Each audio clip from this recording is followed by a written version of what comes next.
પહેલા વરસાદમાં ઓરપા ગામમાં નદીમાં બાઇક તણાઈ તમે જોઈ શકો છો.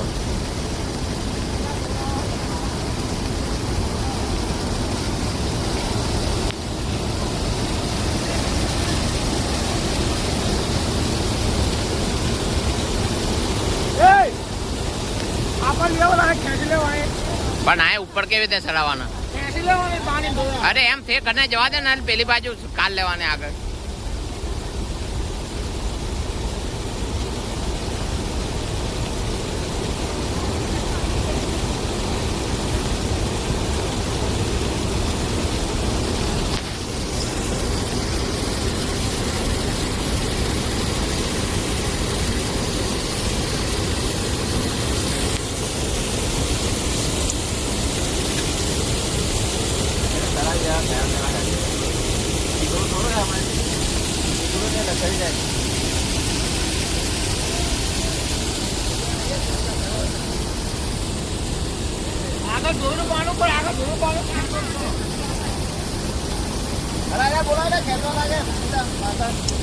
ના વાંધો નહીં હવે.